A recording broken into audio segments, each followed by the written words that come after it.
Welcome to Daily Buzz News. Good morning.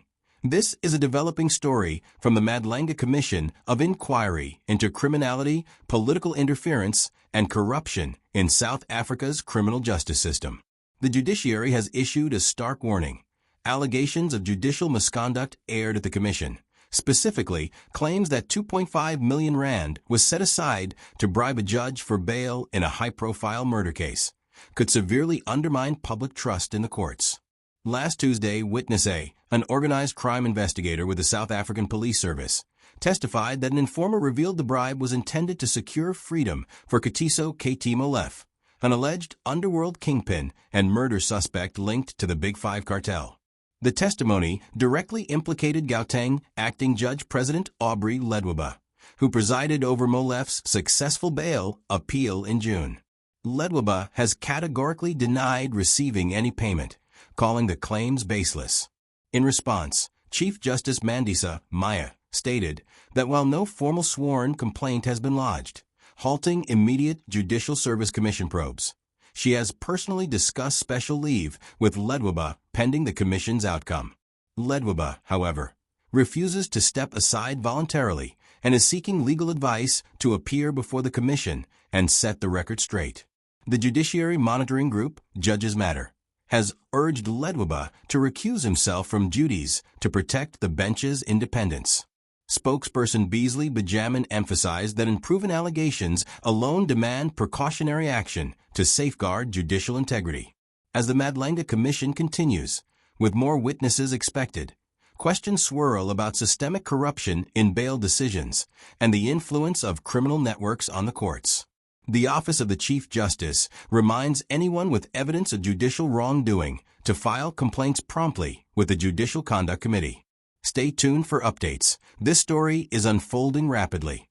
Evidence that we've heard, or the testimony that we've heard at the Madlanga Commission at this stage, is worrying. It is worrying to hear that the judicial officers or presiding officers in cases could be implicated in wrongdoing. And so that for us is the major concern. But we are also worried that a lot of the testimony that has come out so far is lacking in the detail that we need in order for us to draw any sort of conclusion about the implication of the judicial officers.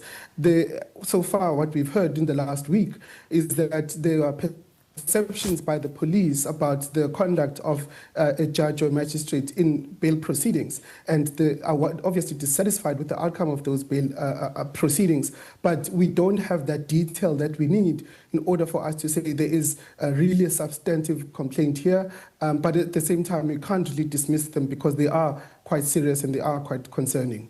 Firstly, the first witness who came before the Madlanga Commission, General Mkhwanazi, he said that he found that the bail conditions that were imposed by Chief Magistrate Vusi Mahlangu to be strange. And I think a police officer has the right to say that the conditions are strange, but that does not mean that there is misconduct. That does not mean that there was not compliance with the law, especially if the NPA did not appeal those bail conditions. And so that also tells you that there needs to be much more. There needs to be specific detail about what did the magistrate do specifically that is in conflict with their ethical codes or with the conduct that is expected ordinarily of a magistrate.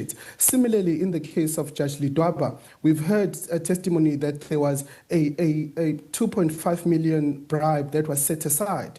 We don't know whether it was paid, whom it was paid to, how it was paid, and that information came out during General Mkhwanazi's testimony during the ad hoc committee in relation to General Begicele. He mentioned the specific dates, the account numbers, the text messages. All of that information is what we don't necessarily have in the case of Judge Ledwaba, for example. And so at this stage, it's not enough to even trigger the processes of the Judicial Service Commission or the Magistrates Commission.